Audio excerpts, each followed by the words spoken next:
نحمده ونصلي على رسوله الكريم اما بعد فاعوذ بالله من الشيطان الرجيم بسم الله الرحمن الرحيم رب اشرح لي صدري ويسر لي امري واحلل عقدة من لساني يفقهوا قولي۔ رجب کا مہینہ اور ہمارے معاشرے میں پائے جانے والی عبادات۔ رجب کے مہینے میں عموماً 3 کام کیے جاتے ہیں۔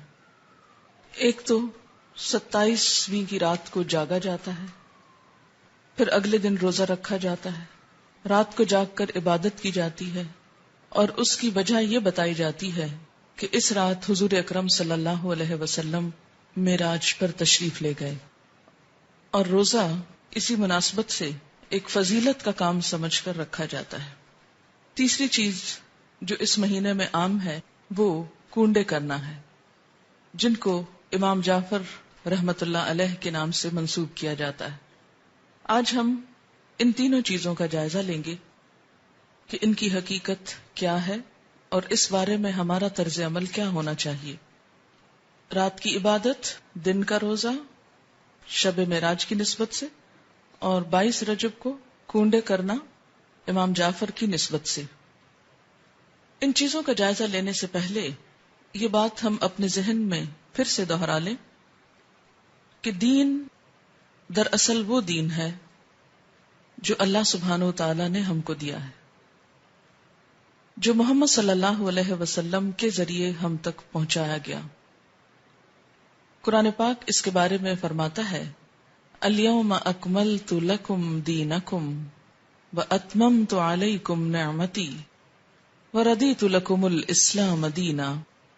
آج میں نے تمہارے لیے دین مکمل کر دیا، تم پر اپنی نعمت کو تمام کر دیا، اور تمہارے لیے دین اسلام کو پسند کر لیا۔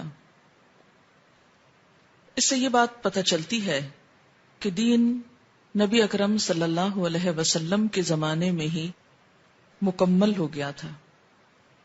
عبادت کے نام پر کیا کرنا چاہیے اور کیا نہیں کرنا چاہیے، اس کا سورس یا تو اللہ کی کتاب ہے یا پھر حضور اکرم صلی اللہ علیہ وسلم کی سنت ہے، کیونکہ جب ایک مسلمان ہوتا ہے تو جو کلمہ وہ پڑھتا ہے وہ لا الہ الا اللہ اور محمد الرسول اللہ ہے۔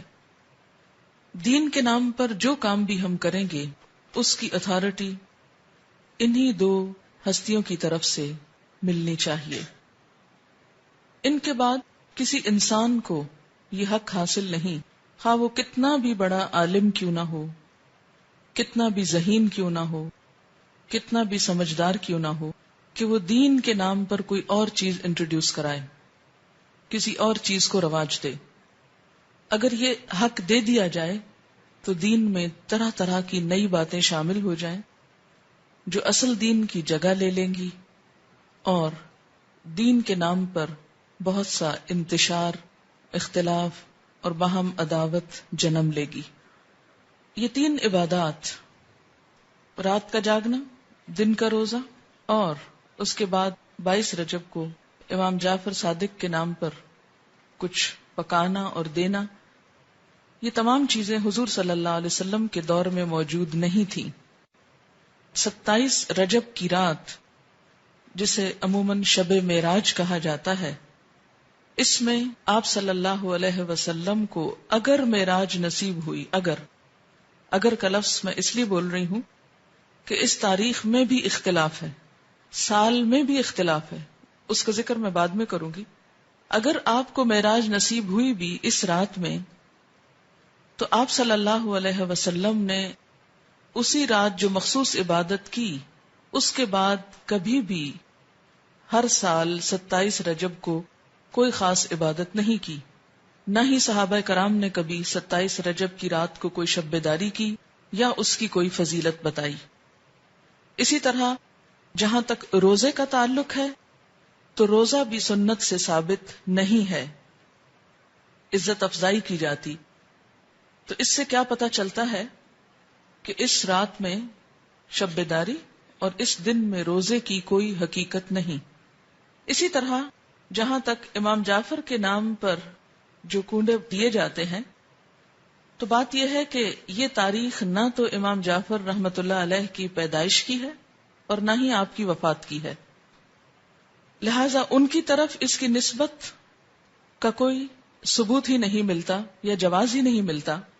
امام جعفر رحمت اللہ علیہ کی ولادت ایک روایت کے مطابق 8 رمضان 80 ہجری میں ہوئی، یا 83 ہجری کی روایت بھی موجود ہے 83 یا 80، اور وفات شوال کے مہینے میں 148 ہجری میں ہوئی۔ اس لیے نہ تو ہم یہ کہہ سکتے ہیں کہ آپ کی پیدائش کی خوشی میں یہ ہو رہا ہے، اور نہ ہی یہ کہہ سکتے ہیں کہ آپ کی وفات کے ضمن میں یہ کوئی کام ہو رہا ہے، اگرچہ اصلاً ہی کسی کی پیدائش یا کسی کی وفات پر کچھ کھانا پکانا یا مخصوص کھانے پکانا اسلام کی روح کے مطابق ہی نہیں۔ اسلام میں صدقہ خیرات کا جو تصور ہے وہ یہ کہ انسان جب اپنے پاس کچھ مال پائے یا کسی ضرورت مند کو دیکھے تو وہ صدقہ خیرات کرے۔ اسی طرح اسلام نے صدقہ خیرات کی کچھ مخصوص شکلیں نہیں بتائیں کہ وہ حلوہ ہو یا کھیر ہو یا پوریاں ہوں یا چاول ہوں یا دیگ ہو یا بریانی ہو یا کوفتے ہوں، نہیں، اس لیے کہ اسلام ایسی کسی تکلیف میں انسان کو نہیں ڈالتا جو انسان کے لیے نبھانا مشکل کا سبب ہو یا مشکل پیدا کرے۔ ہم دیکھتے ہیں کہ اسلام ایک یونیورسل ریلیجن ہے، وہ کسی خاص کلچر کی پیداوار نہیں، یا کسی خاص کلچر کے لیے نہیں، کسی خاص ملک یا علاقے کے لیے نہیں، ہر زمانے، ہر دور اور ہر علاقے کے لوگوں کے لیے ہے، اور اس میں ایسے احکامات ہیں کہ جو ہر علاقے کے لوگ سہولت کے ساتھ کر سکیں۔ کئی معاشرے ایسے ہیں کہ جہاں کھیر پکائی ہی نہیں جاتی یا پوریاں بنانے کا طریقہ ہی نہیں آتا، یا کئی لوگ پوریاں بنانا جانتے ہی نہیں، تو کیا ایسے لوگ پھر اس عبادت سے محروم رہیں گے کہ جو ایک مخصوص کھانا نہ پکا سکتے ہوں؟ اس لیے جتنی بھی من گھڑت چیزیں دین میں داخل کی گئیں ان سب کے پیچھے اسی قسم کی باتیں آپ کو ملیں گی۔ کنڈوں کی رسم کے بارے میں ایک روایت کے مطابق اس کی ابتدا 1906 میں امیر مینائی کے خاندان سے ہوئی اور امام جعفر کے نام پر شروع ہوئی، اور یہ امیر مینائی کا خاندان جیسا کہ آپ جانتے ہیں کہ لکھنؤ سے یا ہندوستان سے تعلق رکھتا ہے، تو اس رسم کی تو ابتدا بھی عرب سے نہیں ہوئی، یا جہاں اسلام کا اوریجن ہے وہاں سے نہیں آئی، تو اس کو اسلام یا دین کا حصہ یا نیکی یا عبادت آپ کیسے قرار دے سکتے ہیں؟ اگر آپ کو کسی کو بھی روح کو ثواب پہنچانا ہے، ان کے لیے صدقہ خیرات کرنا ہے، تو کوئی دن مقرر کرنے کی ضرورت نہیں، جب آپ کا دل چاہے اور جہاں آپ کا دل چاہے، جہاں آپ ضرورت سمجھیں وہاں آپ کر لیں، اور صرف چند مخصوص اشخاص کے لیے ہی نہیں، اس سے زیادہ کے لیے بھی آپ کر سکتے ہیں۔ پھر اسی طرح شب معراج، جس کا تعلق حضور صلی اللہ علیہ وسلم کے آسمان پہ جانے سے ہے، اس کی حقیقت کے بارے میں اور اس کی کچھ تفصیلات کے بارے میں آپ سے بات کروں گی۔ اگر کوئی شخص اس دن کو بہت اہمیت دینا ہی چاہتا ہے تو وہ بھی اپنے عمل پر غور کرے۔ ہم دیکھتے ہیں کہ اس تاریخ کے بارے میں بے شمار اختلافات ہیں، یعنی تاریخ یا مہینہ یا سال کے بارے میں یا اس کے اجزاء کے بارے میں تقریباً 36 اقوال ہیں۔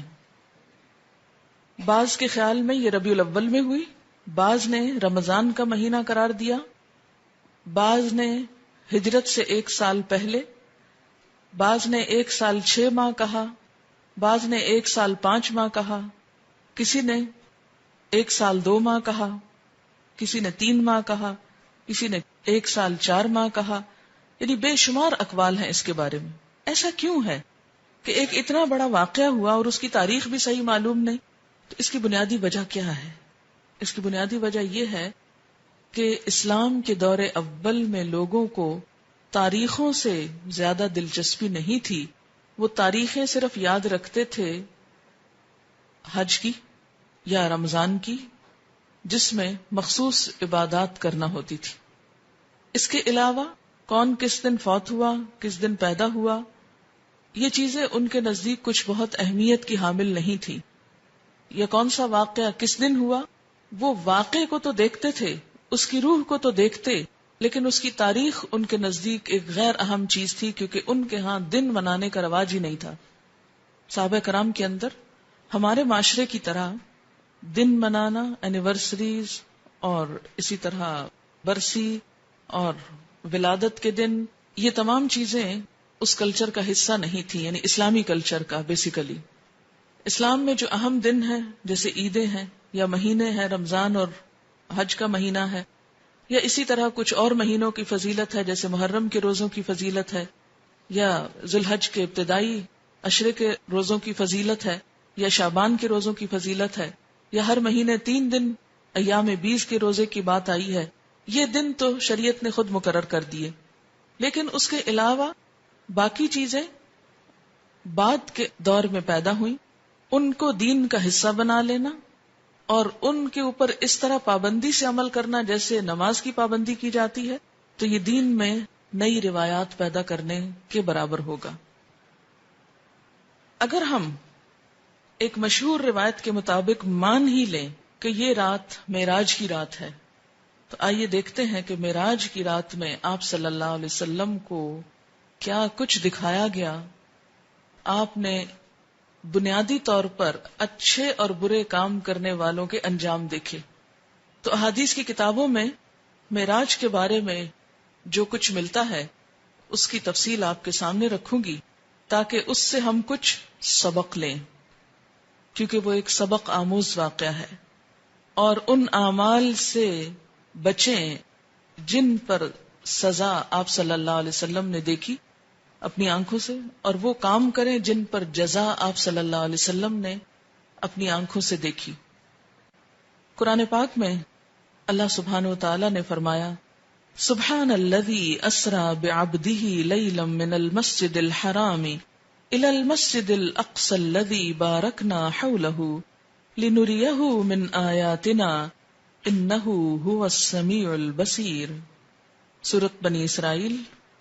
پاک ہے وہ خدا جو اپنے بندے کو رات ہی رات مسجد حرام سے مسجد اقصی تک لے گیا، جس کے آس پاس ہم نے برکت رکھی ہے تاکہ ہم اسے اپنی قدرت کے بعض نمونے دکھائیں.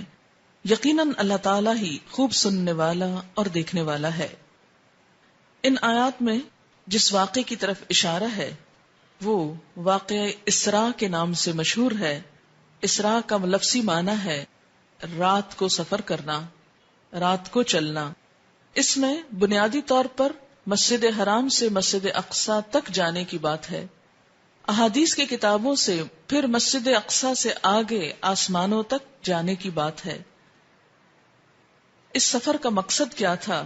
قرآن پاک میں آیا ہے لِنُرِيَهُ مِنْ آیاتنا، تاکہ ہم آپ صلی اللہ علیہ وسلم کو اپنی نشانیاں دکھائیں، اپنی آیات دکھائیں.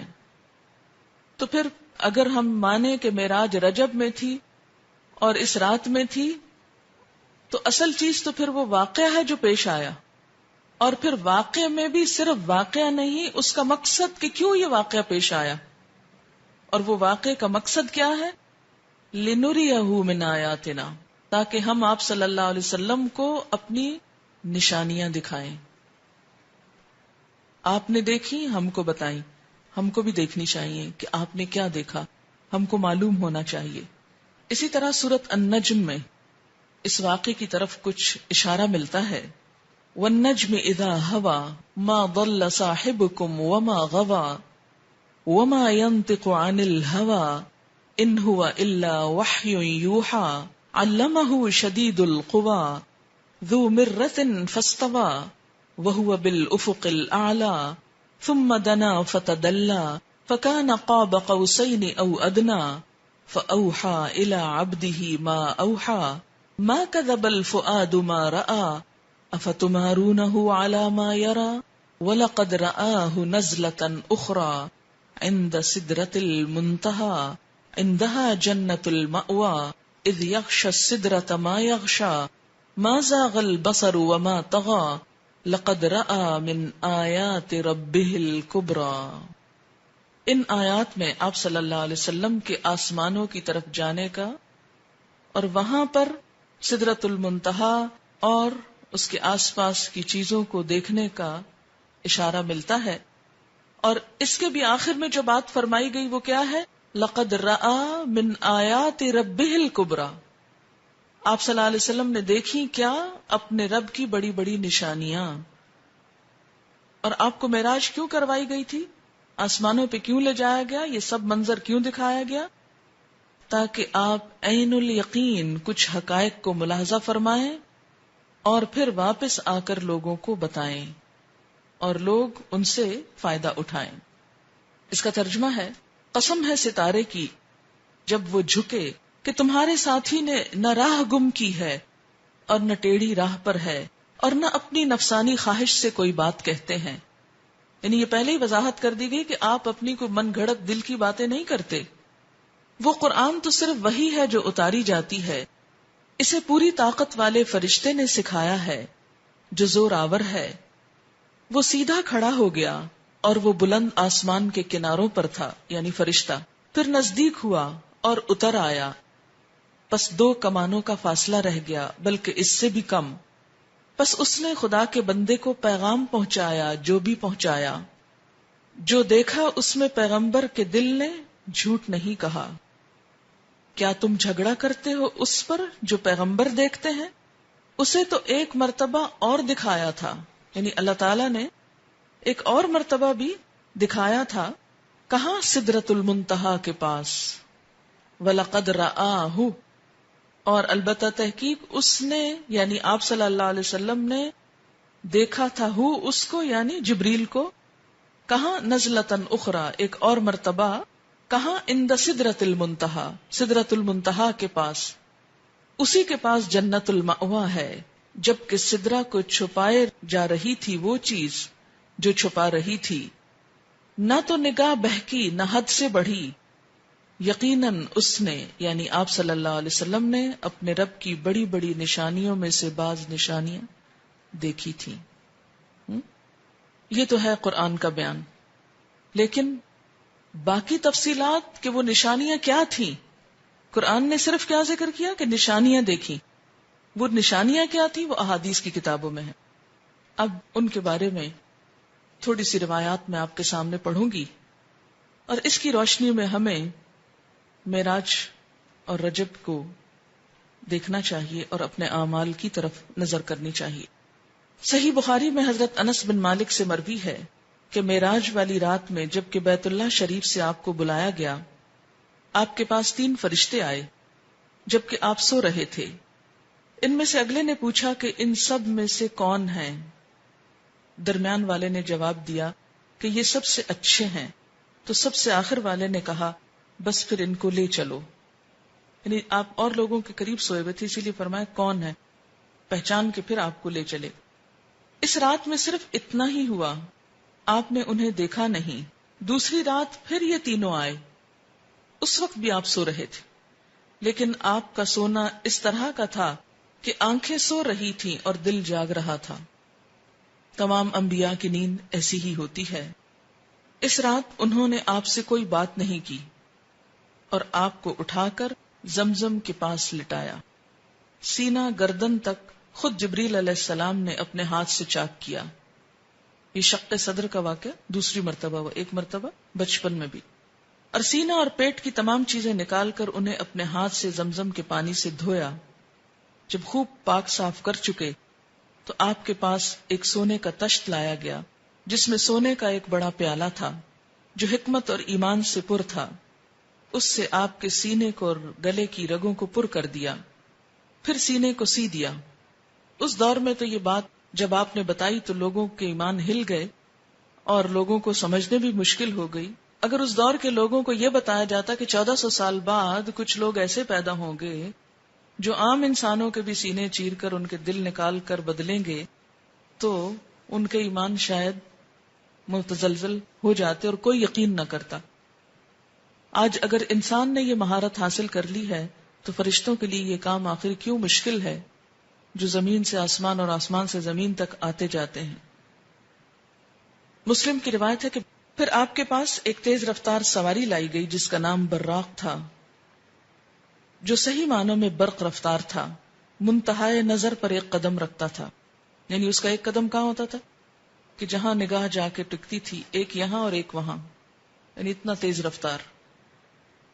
حضرت جبریل علیہ السلام نے اس کو پکڑ کر حضور صلی اللہ علیہ وسلم کو سوار ہونے کے لیے کہا. آپ نے سوار ہونے کا جب ارادہ کیا تو وہ براق کسی قدر شوخی اور تیزی کرنے لگا. حضرت جبریل نے اس کے کان میں کہا کہ تجھے معلوم ہے کہ آپ صلی اللہ علیہ وسلم سے زیادہ مکرم اور محترم کوئی نہیں جو تجھ پر سوار ہوا.